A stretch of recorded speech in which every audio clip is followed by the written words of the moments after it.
Hello दोस्तों, आप सभी का मेरे यूट्यूब चैनल में स्वागत है। दोस्तों हम आज लाए हैं एक मॉडल पेपर। दोस्तों इसमें मिक्स प्रश्न हैं। हर प्रश्न को एक बार ज़रूर देखिए, मॉडल पेपर को पूरा देखिए। दोस्तों कितने प्रश्न आपके सही जाते हैं कमेंट बॉक्स में ज़रूर लिखिए। दोस्तों शुरू करते हैं आज के प्रश्न। पहला प्रश्न, निम्नलिखित में से कौन सा सिंधु स्थल समुद्र तट पर स्थित नहीं था? सुरकोटदा, लोथल, बालाकोट और कोट दीजी। तो इसमें है दोस्तों ऑप्शन डी, कोट दीजी। सिंधु स्थल समुद्र तट पर स्थित नहीं था, तो कोट दीजी नहीं था। प्रश्न संख्या 2, सांची किस कला व मूर्तिकला का निरूपण करता है? जैन का, बौद्ध का, मुस्लिम का, ईसाई का। तो सांची किस कला व मूर्ति का निरूपण करता है? तो बौद्ध कला व मूर्ति का निरूपण करता है। ऑप्शन बी सही है। प्रश्न संख्या 3, किसने 40 तुर्की सरदारों को लेकर तुर्कान ए चिल्गान या चालीसा दल का गठन किया था? ऐबक ने किया था, इल्तुतमिश ने किया था, बलबन ने किया था, रजिया ने किया था। तो दोस्तों किसने किया था? तो बलबन, इल्तुतमिश ने किया था। दोस्तों ऑप्शन बी सही है। दोस्तों 40 तुर्की सरदारों को लेकर तुर्कान ए चिल्गान या चालीसा दल का गठन किया था, इल्तुतमिश ने किया था।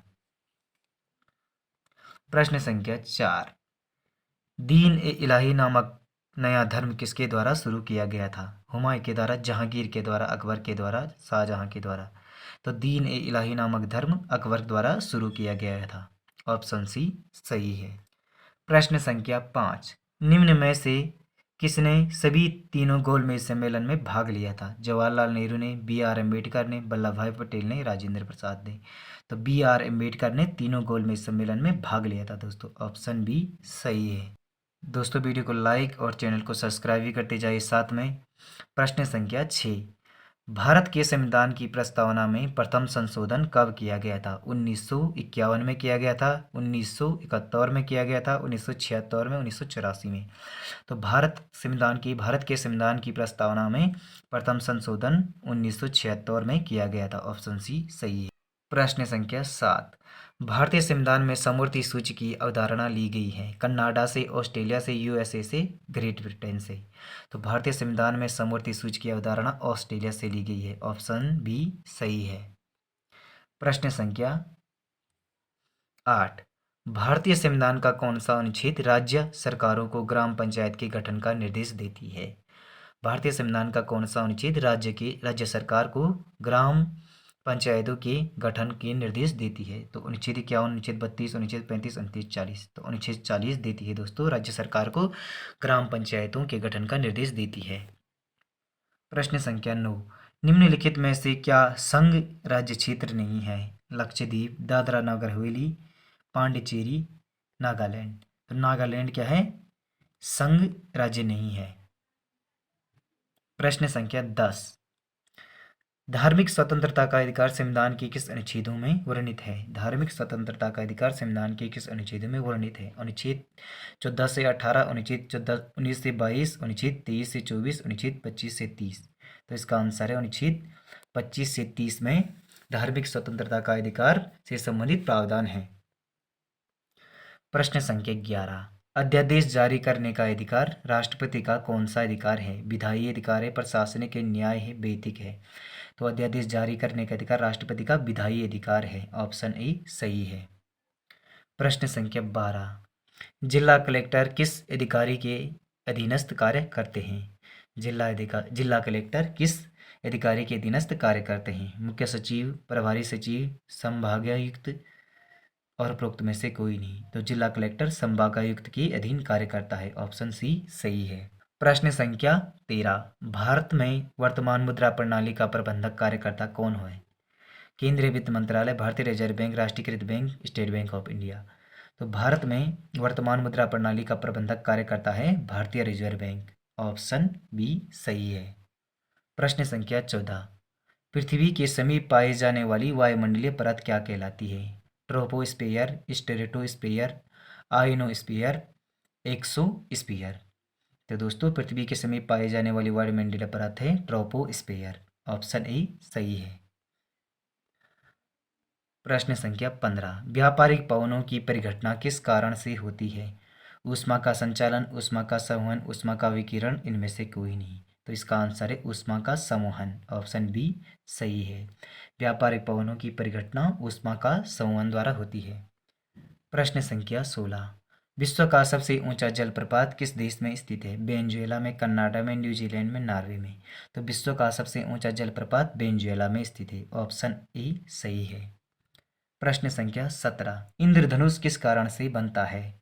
परावर्तन, प्रक्षेपण के द्वारा, परिकिरण और परावर्तन के अपवर्तन के कारण, विवर्तन और अपवर्तन के कारण, अपवर्तन और परावर्तन के कारण। इसका आंसर है दोस्तों, इंद्रधनुष बनता है अपवर्तन और परावर्तन के कारण। प्रश्न संख्या 18। निम्नलिखित जीवाश्म ईंधन में से कौन सा स्वच्छतम ईंधन है? कोयला, पेट्रोल, प्राकृतिक गैस, डीजल। तो स्वच्छतम ईंधन है दोस्तों प्राकृतिक गैस, ऑप्शन सी सही है। प्रश्न संख्या 19। निम्नलिखित में कौन विटामिन ए का सर्वोत्तम स्रोत है? गाजर, बैंगन, नींबू, चावल। तो निम्नलिखित में से कौन विटामिन ए का सर्वोत्तम स्रोत है? तो गाजर है दोस्तों, ऑप्शन ए विटामिन ए का सर्वोत्तम स्रोत गाजर है। प्रश्न संख्या 20। निम्नलिखित में से किसका उपयोग रक्त कैंसर के उपचार में किया जाता है? Iodine 131, sodium 24, phosphorus 32, cobalt 60। तो कोबाल्ट 60 का प्रयोग कैंसर के उपचार में किया जाता है। प्रश्न संख्या 21। राज्य में लोक कला संस्थान की स्थापना की गई है? देहरादून, अल्मोड़ा, हरिद्वार, पिथौरागढ़। तो राज्य में लोक कला संस्थान की स्थापना कहाँ की गई है? अल्मोड़ा में की गई है दोस्तों, ऑप्शन बी सही है दोस्तों। राज्य में लोक कला संस्थान अल्मोड़ा में स्थित है। प्रश्न संख्या 22। उत्तराखंड के किस जनजाति के अधिकांश लोग जंगलों में रहते हैं? भोटिया, राजी, जौनसारी, थारू। तो उत्तराखंड के किस जनजाति के लोग अधिकांश जंगलों में रहते हैं? तो राजी जनजाति के लोग अधिकांश जंगलों में रहते हैं। प्रश्न संख्या 23। निम्न में से कौन सुमेलित नहीं है? सुमेलित होना था यहाँ पे। प्रश्न संख्या 23। निम्नलिखित में से कौन सा सुमेलित नहीं है? तो जूली ग्रांट देहरादून में, फूलबाग उधम सिंह नगर में, नैनी सैनी पिथौरागढ़ में, चिन्यालीसौड़ पौड़ी में। तो इसका आंसर ये है दोस्तों, ऑप्शन डी सही नहीं है, चिन्यालीसैन पौड़ी में। प्रश्न संख्या 24। टिहरी परियोजना में सहयोग हेतु रूस से समझौता हुआ था? 1975, 1972, 1986, 1980। तो इसका आंसर है दोस्तों 1986 में टिहरी परियोजना में सहयोग हेतु रूस के साथ समझौता किया गया था। प्रश्न संख्या 25। चारण नाम से जाने जाते हैं? बद्रीदत्त पांडे, हरिकृष्ण रतोड़ी, मुकुंद लाल, शिव प्रसाद डबराल। तो चारण नाम से जाने जाते हैं, शिव प्रसाद डबराल को चारण भी कहा जाता है। प्रश्न संख्या 26। प्रत्युपकार में कौन सी संधि है? यण संधि, गुण संधि, अयादि संधि, वृद्धि संधि। तो प्रत्युपकार में कौन सी संधि है? यण संधि है, ऑप्शन ए सही है।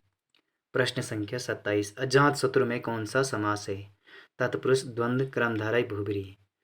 तो अजात शत्रु में बहुब्रीहि समास है, ऑप्शन डी सही है। प्रश्न संख्या 28। अंधे के हाथ बटेर लगना मुहावरे का अर्थ है? अयोग्य व्यक्ति को अनियास वस्तु मिलना, लॉटरी खोलना, शिकारी को शिकार मिलना, बिना प्रयास के सफल होना। तो इसका आंसर है दोस्तों ऑप्शन ए सही है, अयोग्य व्यक्ति को अनियास वस्तु मिलना, अंधे के हाथ बटेर लगना। प्रश्न संख्या 29। कमल से युक्त जलाशय को क्या कहते हैं? सरोवर कहते हैं, सतदल कहते हैं, नीरज कहते हैं, पद्माकर कहते हैं। तो पद्माकर कहते हैं दोस्तों, कमल से युक्त सरोवर जलाशय को पद्माकर कहते हैं। प्रश्न संख्या 30। सुगंध का पर्यायवाची शब्द है? इत्र, सौरभ, चंदन, केसर। तो सुगंध का पर्यायवाची शब्द है दोस्तों इत्र कहते हैं, ऑप्शन ए सही है। दोस्तों वीडियो अच्छी लगी, वीडियो को लाइक, चैनल को सब्सक्राइब और कमेंट भी करिए दोस्तों। मिलते हैं अगली वीडियो में, धन्यवाद दोस्तों।